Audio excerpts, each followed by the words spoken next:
네, 오늘 논문 리뷰를 진행하겠습니다. 제가 오늘 리뷰할 논문은 오버의 연구진들이 참여한 호러버드라는 분산 딥러닝 프레임워크입니다. 네, 이 논문이 분산 딥러닝 분산 시스템 환경에서의 딥러닝 학습을 주로 다루고 있는데요. 일단 그것을 살펴보기 전에 저희가 하나의 머신에서 어떻게 딥러닝을 하고 있었는지를 한번 돌이켜보면 저희가 이미지 클래시피케이션을 처리하는 모델을 학습시킨다고 했을 때 TPU 같은 경우에 레지넷 50를 학습한다고 하면 배치 사이즈가 한 1024 정도가 되고 한 17시간 정도가 지나면 타번 애큐어시가 76% 정도를 얻을 수가 있습니다. 그리고 오브젝트 디텍션 같은 경우에는 8개의 GPU가 달린 하나의 머신에서 학습을 하는 경우에 배치 사이즈가 8에서 16 정도로 이미지 클래시피케이션보다는 확연히 작은 것을 확인할 수가 있습니다.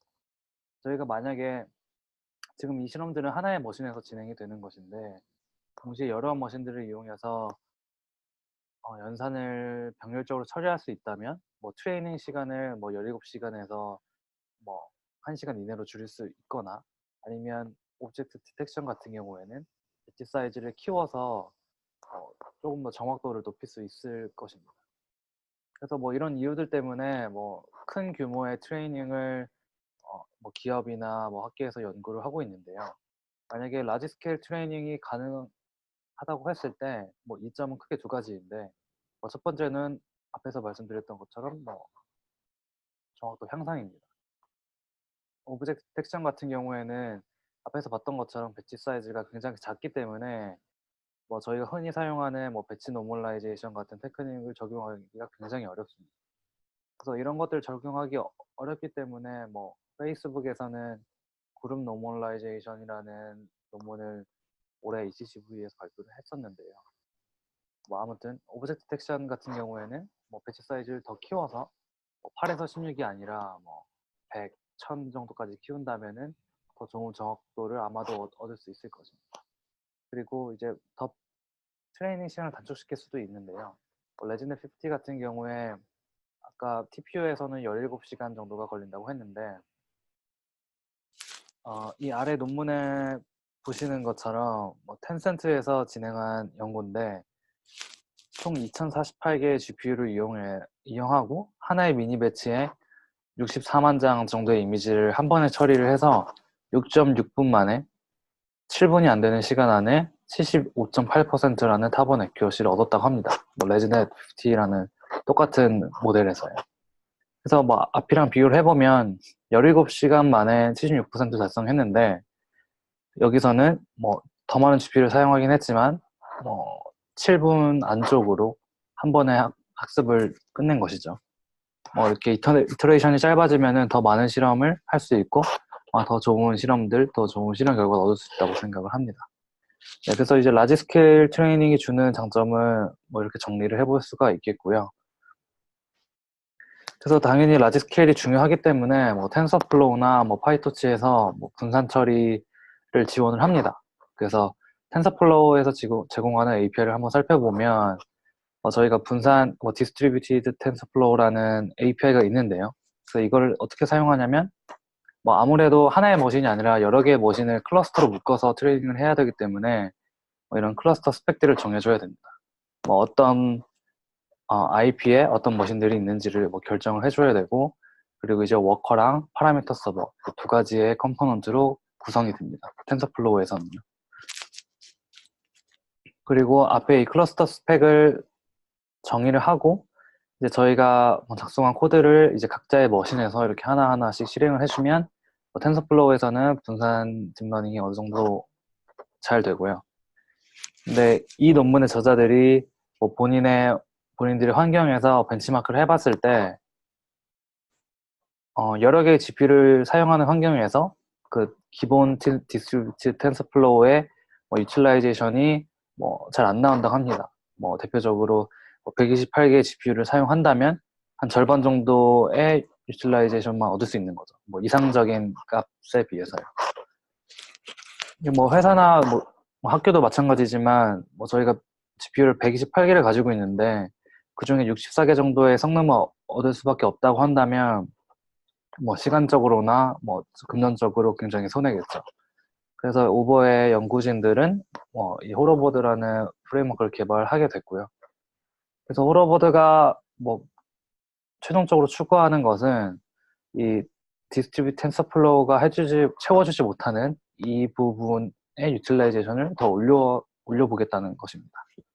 GPU를 최대한 병렬적으로 잘 활용해 보겠다는 것이고요.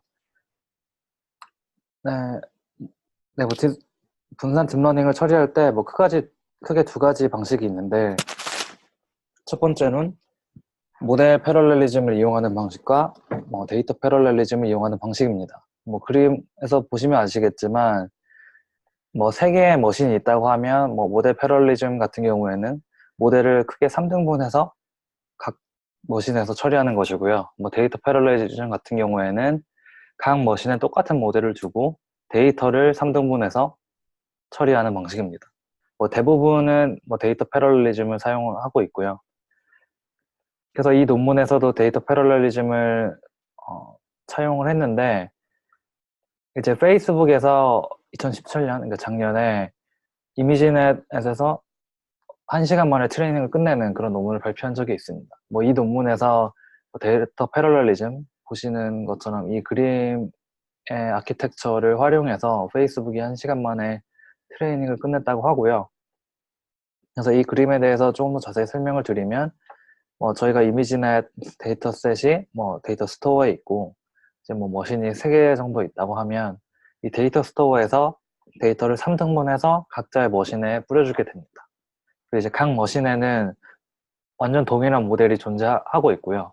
그리고 그 동일한 모델들이 그 머신이 받아들인 데이터셋을 하나의 머신에서 처리하는 것처럼 똑같이 트레이닝 과정을 거치게 됩니다. 그럼 이제 마지막 단계에서 그레디언트가 나올 텐데, 이 그레디언트를 바로 백프롭 시키는 것이 아니라 이제 여러 머신에서 얻어진 그레디언트를 평균을 낸 이후에 그 다음에 그 평균 내진 그레디언트를 가지고 모델의 웨이트를 업데이트하게 됩니다.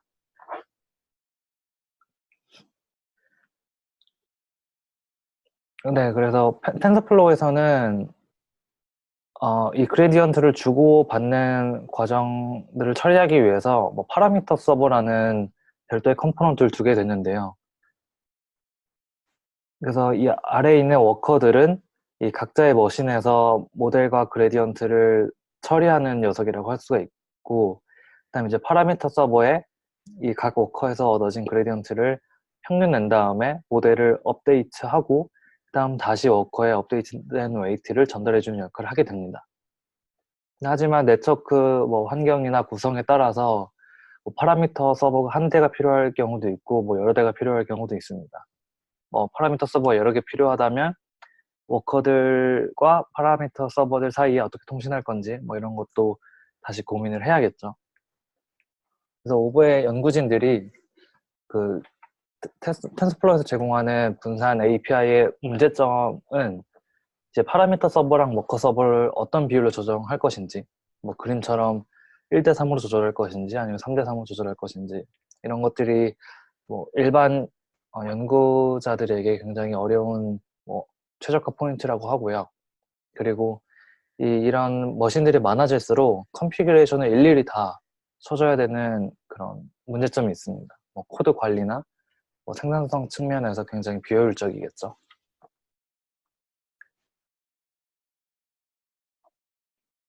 네, 그래서 오버의 연구진들은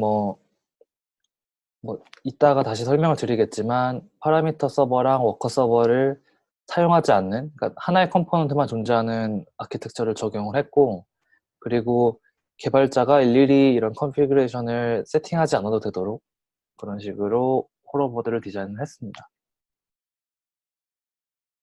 네, 그리고 이런 개발 같은 걸 떠나서 분산 딥러닝이나 분산 시스템의 가장 기본적인 문제는, 그러니까 근본적인 문제는 성능 저하를 시키는 주요 요인들을 다음과 같이 정리를 할 수가 있는데요. 딥러닝 트레이닝에서는 가장 큰 병목이 이제 커뮤니케이션 코스트입니다. 이 그림들을 보시면 아시겠지만 하나의 머신에서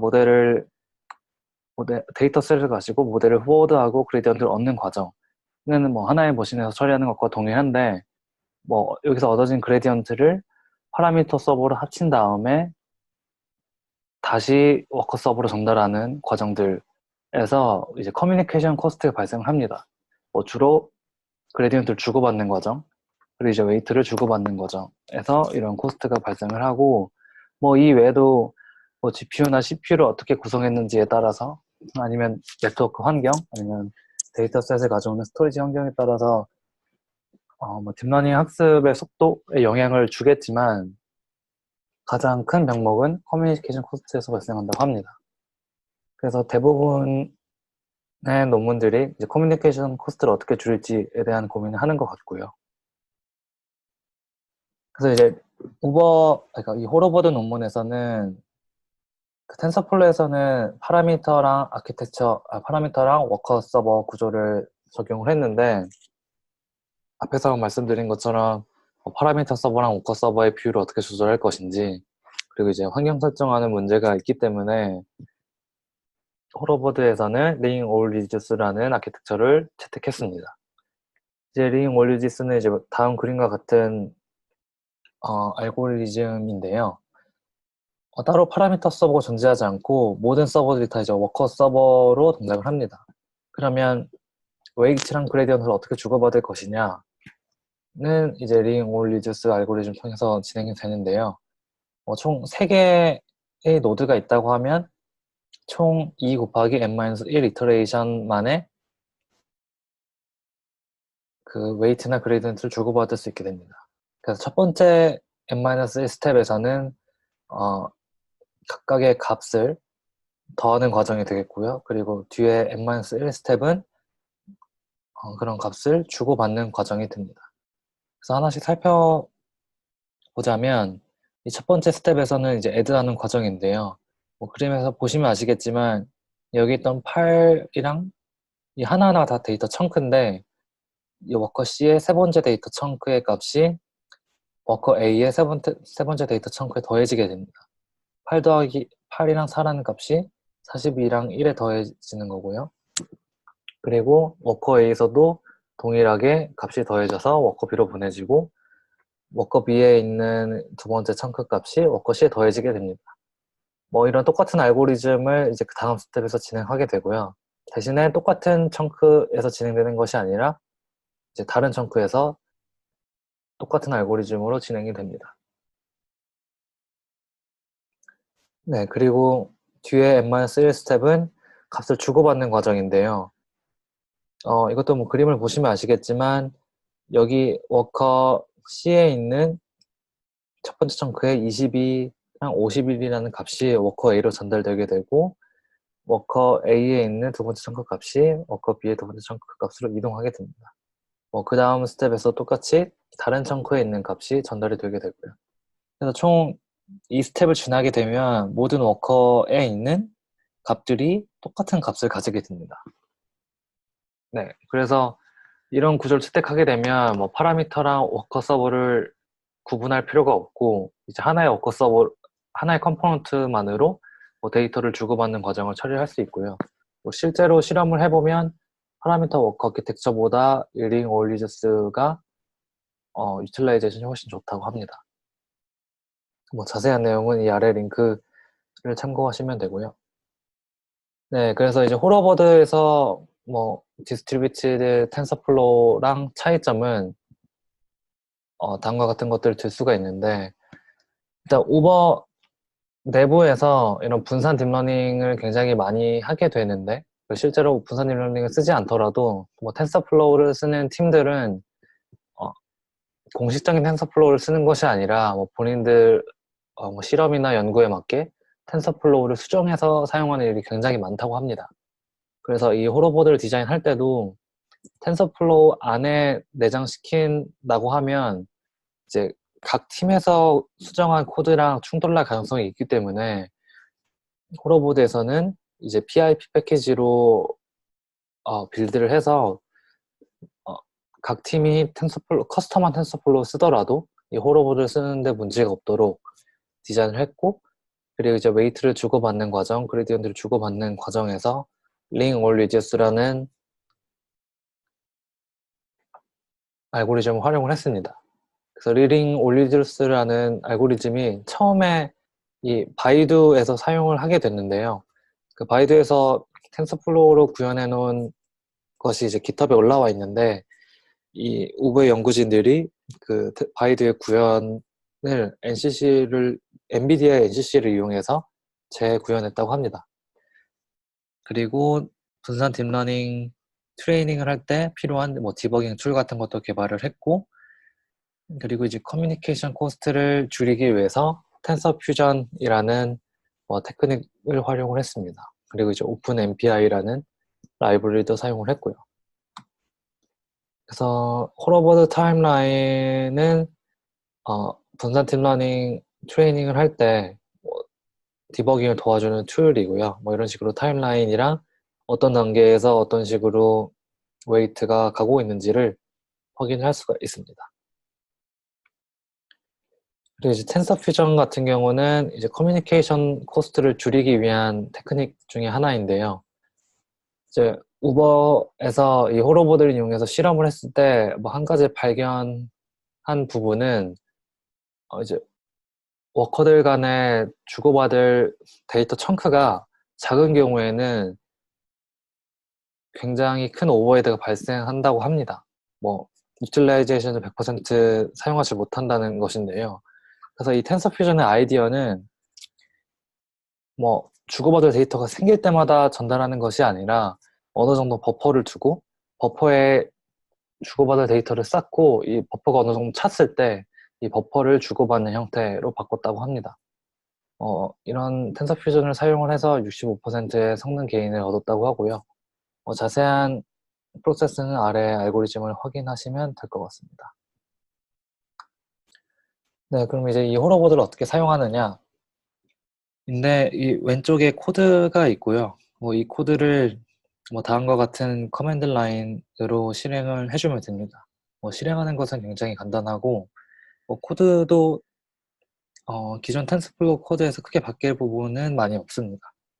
홀로버드를 임포트하는 과정, 그 처음에 이니셜라이즈 하는 과정, 그리고 이 9번째 라인도 추가를 해주면 되고요. 그 다음에 이 옵티마이저를 처리하는 부분과 이 후국을 걸어주는 부분, 이 정도만 기존 텐서플로우 코드와 달라지는 점이고, 나머지는 텐서플로우에서 사용하시던 그대로 사용하시면 됩니다.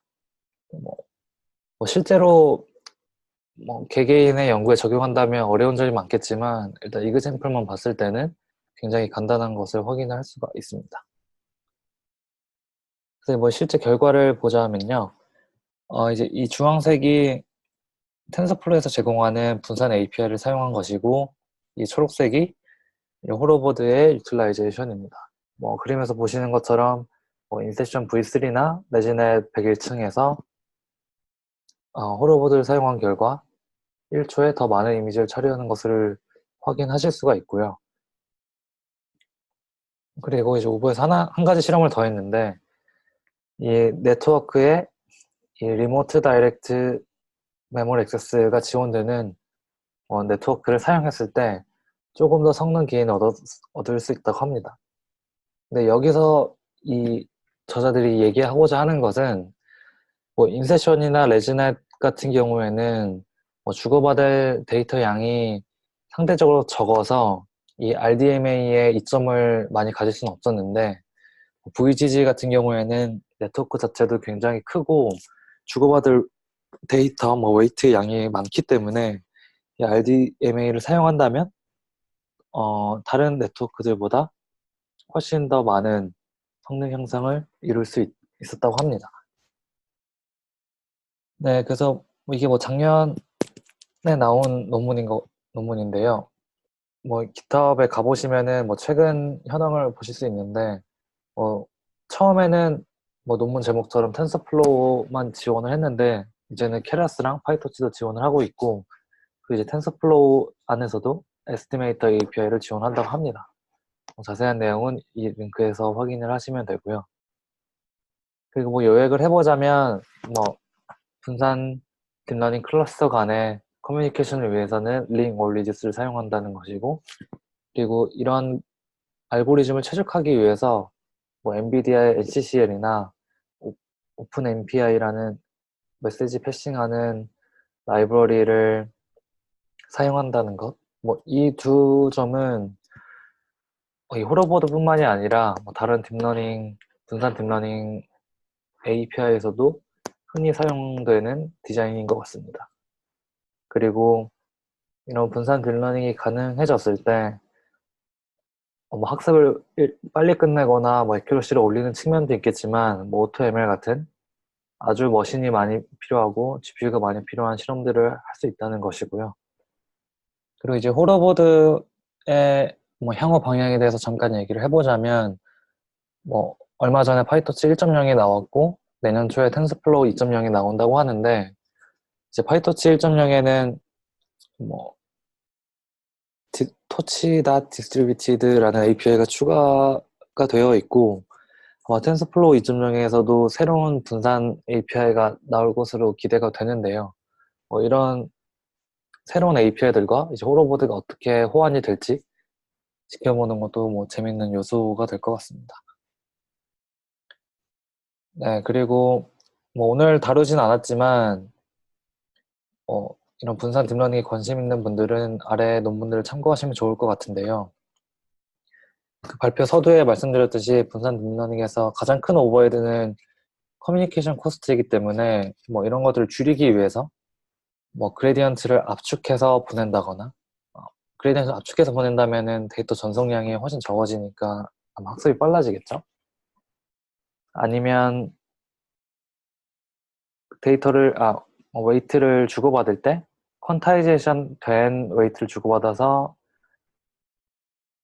뭐 데이터 전송량을 줄이는 뭐 그런 논문도 있었고요. 그리고 뭐 주로 CNN만 오늘은 다뤘는데 뭐 RNN이나 RL을 다루는 그런 논문도 있고 학습뿐만이 아니라 인퍼런스 단계에서 분산 딥러닝을 활용하는 그런 논문들도 있었습니다. 네, 뭐 이상으로 발표를 마치도록 하겠습니다.